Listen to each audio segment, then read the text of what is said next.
Hey everyone, and welcome to this explainer. Today, we're unpacking a really short but honestly an incredibly powerful little micro-narrative. It touches on something absolutely fundamental. We're looking at the story of a puppy with just this unyielding, stubborn desire to learn. You know, we so often take our own access to education totally for granted, right? But the sequence of events we're about to walk through reveals this really poignant journey of just desperately wanting to be part of a classroom. I want you to really feel the empathy in this narrative as we go through it together, because it literally represents the rawest, purest form of ambition. All right, let's get right into it. So our story kicks off immediately with this totally heartbreaking plea. Listen to this. Please, sir, let me also go to school. I also want to study.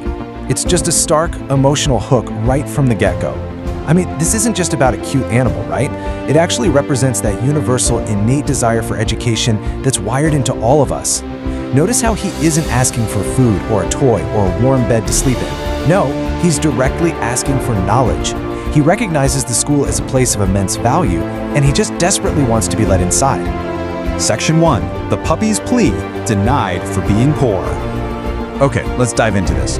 Right after that super earnest request, we hit a really harsh reality. The puppy gets immediately mocked and denied. And get this, he isn't just rejected for being a dog.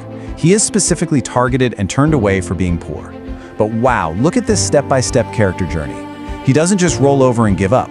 First, he wants to study. Second, he gets completely rejected. Third, and here is the pivot, he immediately begs for work instead. And fourth, he figures out a way to learn anyway. It's an absolutely incredible display of determination. He basically figures, hey, if I can't sit at the desk as a proper student, I'm just going to find a backdoor way to hang around the school. Section 2. Forced to work, adaptation, and determination. The truly crucial takeaway here is that his response to a massive rejection is not defeat. When the front door is literally slammed in his face, he finds that back door. He pleads to just be kept around for work, which is this brilliant, instinctual adaptation to just get himself in the general vicinity of learning. And that brings us to this incredibly simple yet totally game-changing response. Okay, puppy. It's literally just 2 words, but they change the whole shebang. This is the exact defining moment. His foot finally gets in the door. The authority figure relents, and suddenly, this tiny little window of opportunity is thrown wide open. Section 3. The English alphabet. The first lessons. And this brilliantly illustrates how the puppy's mere presence at a menial job suddenly transforms into his very first classroom.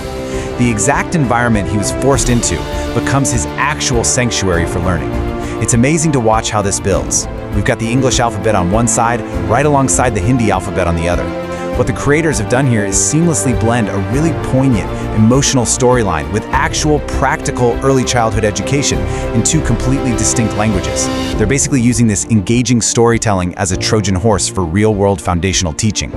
So let's look at what those very first lessons actually are. He is super enthusiastically taught A for apple, B for ball, D for dog. You can really clearly see the highly structured, rote learning nature of this first lesson. But let's be real, it's the absolute bedrock foundation of literacy. For a little puppy, who just a few minutes ago was practically begging to just stand on the premises, these super basic building blocks of language, that's the ultimate prize. He is finally absorbing exactly what he came for, starting right from square one. Section 4. The Hindi alphabet. A request granted. But wait, he doesn't just want to be some passive listener sweeping the floors. The puppy actually interrupts the lesson. He chimes in with, "Sir, write my name. I also want to study."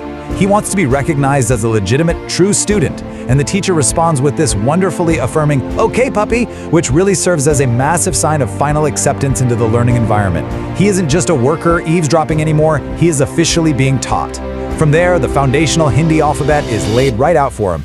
A for Anar, A for Arm, I for Imli, E for Ink.